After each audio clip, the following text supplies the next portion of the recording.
Hey everyone, and welcome back to The Explainer. Today, we're jumping right into something that literally affects every single one of us: the entrepreneurial evolution of the American dream.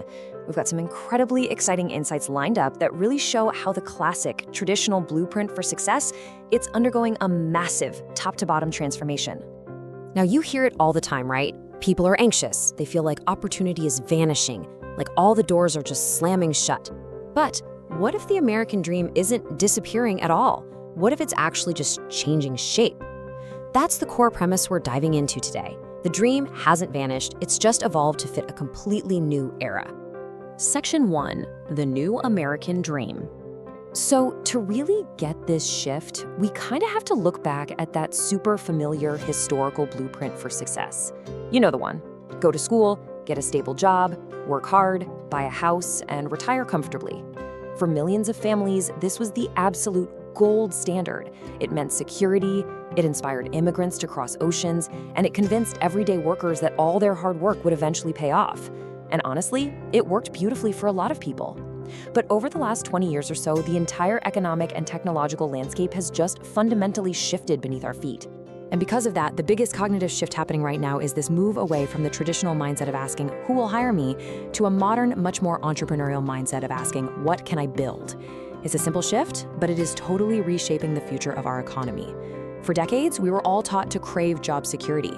Today, people are chasing opportunity. The really crucial takeaway here is that while a job gives you a paycheck to cover today's bills, building a successful business creates a lasting asset, something that keeps generating value long into the future. Section 2, breaking down the barriers. So how exactly did we get here? Well, entrepreneurship is no longer this exclusive, walled garden reserved only for wealthy investors or Silicon Valley insiders. Those days are gone. The barriers to entry have literally never been lower. Really, the new essentials are just a laptop, a decent internet connection, and a valuable idea. Tech has completely rewritten the rules. It's handed ordinary people this unprecedented power to take an idea and instantly reach customers across the country, or even across the globe, without ever leaving their living room. In practice, we're seeing everyday people leverage cheap, super accessible tech to totally flip the script. A graphic designer living in a tiny town can seamlessly serve clients in New York or Tokyo. A baker can build this massive, wildly loyal following on social media, selling out of sourdough before they even unlock their front door. You've got teachers creating online courses, reaching thousands, and craftsmen selling handmade goods nationwide without ever having to deal with the crazy overhead of a physical brick-and-mortar store. Section 3, redefining failure as feedback. Now, of course, technology alone doesn't just automatically equal success. Behind every single one of those inspiring stories are the sleepless nights, the incredibly tough calls, unexpected setbacks, and yeah, moments of serious doubt. But there's a saying: failure has become one of entrepreneurship's greatest teachers. Products will flop, banks will say no. That brilliant marketing campaign you spent weeks on, it might get exactly 0 clicks. But we have to reframe this terrifying idea of failure. It is not some negative endpoint. It's an absolutely essential learning tool. Think about it. In a traditional career, mistakes are usually punished. They're seen as weaknesses. But on the entrepreneurial path, failure is just valuable feedback. It's just data.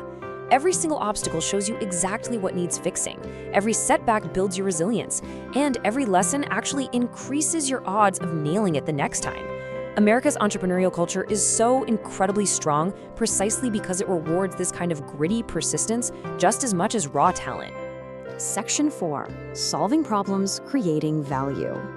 Now we gotta remember that entrepreneurship isn't just about getting rich. It's really about outward community impact.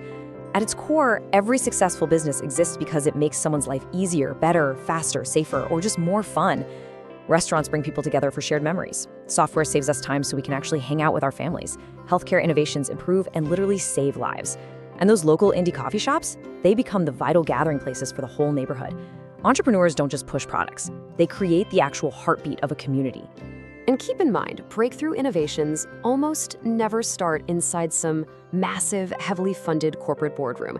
Transformational ideas, they start in garages, in spare bedrooms, in kitchens, and cramped college dorms. The next big game changer doesn't always come from a billion-dollar conglomerate. It comes from regular folks who just have this extraordinary determination to solve a problem that everyone else completely ignored.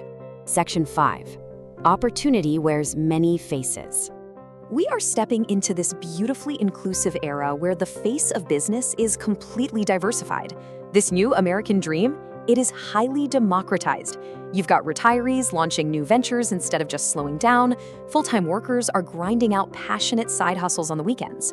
College students are building companies before they even get their diplomas. Military veterans are starting consulting firms, and immigrants are bringing incredible, culturally rich products to the market. All of this diversity directly supercharges the economy with fresh, out-of-the-box perspectives. And a huge driver of all this diversity is the democratization of information. Back in the day, access to high-level business knowledge was kind of reserved for a privileged few sitting in very expensive traditional classrooms. But now, in the digital age, that access is open to anyone willing to put in the work. Between books, podcasts, online courses, and digital mentorship groups, the playing field is completely leveled. The education you need to build a business is literally more accessible right now than at any other point in human history. Section 6, the ultimate lesson, ownership. As we wrap up this explainer, we arrive at what is really the ultimate climax of the entrepreneurial journey, the concept of ownership. It turns out the deepest reward isn't actually the money. Ownership doesn't just mean holding the equity in a company. It means taking absolute, complete ownership of your choices, your personal growth, your mistakes, and ultimately your future. Entrepreneurs figure out pretty quickly that while you can't control every crazy thing that happens to you, you absolutely control how you respond. You learn to adapt instead of waiting around, to innovate instead of complaining, and to create instead of just mindlessly consuming. The American dream has always been deeply rooted in possibility, and today's entrepreneurial landscape just blows that possibility wide open. Meaningful success is absolutely not limited to following one single predetermined path anymore. Whether you're out there trying to build the next global tech giant, or you just want to open a cool neighborhood spot that becomes a local staple for generations, your unique journey matters. There are just so many ways to build a truly fulfilling life. The tools you need to get started have never been cheaper or more accessible. So the question isn't whether entrepreneurship is going to continue reshaping our future. It already is. The only real question left is, what are you going to build?